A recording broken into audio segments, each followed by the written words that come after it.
parlons du Real Madrid, sachez que les Merengues se sont largement imposés face à Alaves ce samedi en Liga. Les trois membres de la BBC ont marqué. Cristiano, Karim Benzema et Gareth Bale figurent parmi le buteur du Real Madrid le samedi face à la formation de Alaves. Si le buteur portugais est un habitué des tableaux de marque, le but du VOA Afrique, le monde aujourd'hui.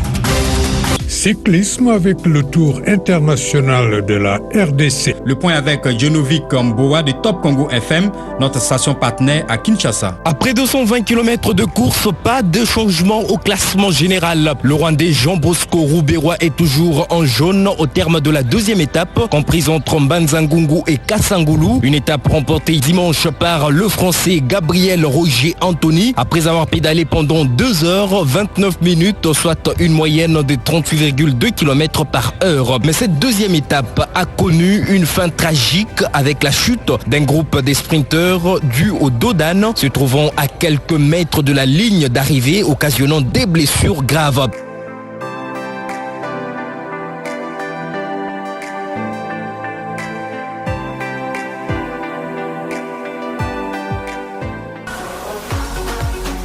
Tout y était hier au complexe Prince Moulay Abdallah de Rabat pour célébrer et chanter l'Afrique dans sa diversité. Les 12e Jeux africains étaient officiellement lancés hier par le Prince Moulay devant les 54 nations participant à cette compétition, parmi lesquelles il y a la RDC qui aligne une centaine d'athlètes dans 17 disciplines.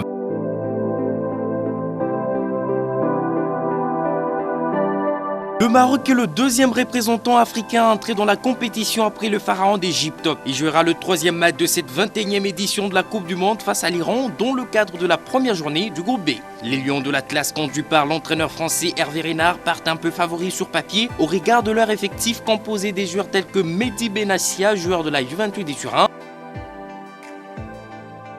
À 45 ans, Essam El Hadari, le gardien des pharaons d'Égypte, sera à l'occasion de la 21e édition de la Coupe du Monde Russie 2018, le joueur le plus âgé à avoir participé à un mondial. Un accomplissement d'un rêve pour l'actuel sociétaire d'Al Tahoun en Arabie Saoudite, qui s'est forgé une solide réputation notamment du côté d'Al Ahly d'Égypte, où il a passé 13 de ses 25 ans de carrière, soit de 1995 à 2008.